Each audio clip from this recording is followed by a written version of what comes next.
तेणुकर आम मुख्य उद्देश्य हूँ रास्त जो दुर्घटना होती गोमाता नंदी महाराज मैंने से सुचिकित्सा देकी जीवन दान प्रदान करवा से हूँ मुख्य उद्देश्य। सब भाई बंधु मैंने मिलित होगी सब निज आर्थिक सहायता आम सब जिन को आरंभ कर विशेषकर राष्ट्रीय स्वयंसेवक संघर नीति आदर्श आम मैंने समस्त अनुप्राणित आम हिंदू धर्म को रक्षा करने गोमाता को केमिति सुरक्षा आम मैंने दे पारू।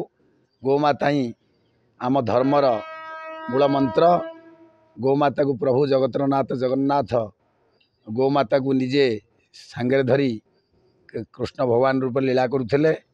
से समस्त घरे घरे हिंदू मानकर गोमाता थिला। वर्तमान देखा जाउची समस्त घरे घरे कुकुर रोचंती बिलेई रोचंती किंतु गोमाता रहूना। कुकुर को धरी लोक मैंने बुले जाउचंती बुलुचंती धरी बुलुचंती सब करचंती किंतु गो चरेला बेलू निजे कृष्ण भगवान गोमाता को धरी चरिया को जाऊले किंतु वर्तमान लोक मैंने गोटे जमी विदेश संस्कृति पशि आसी कुकुर को धरी बुलुचंती गोमाता धरी बुलिले से सम्मान हानि होउची।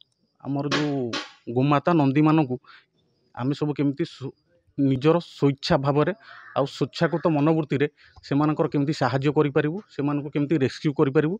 विगत दिन रे ए कार्यक्रम केमती आगु को निष्ठार रूपे परिचालना करि परिबु सेति पई अनुष्ठित होइछिला। गोशाला समितिर प्रथम प्रयास जे केमिति गोमाता को सुरक्षा दिया हबो किपरि गोमाता सेवा हबो किपरि गोमाता आउ देह त्याग करेनि। आमे थाउ थाउ गो सेवक माने गोमाता को आमे VS को फोन कले VS आसुनांदी आमे तांको भुवनेश्वर जाए नबाकू पड़ुची गोशाला को। आम एरिया रे गोटे गोशाला नहीं जो गोशाला जगतसिंहपुर अच्छी से गोशाला सबु बेले फुल फिल होइकी रहउची।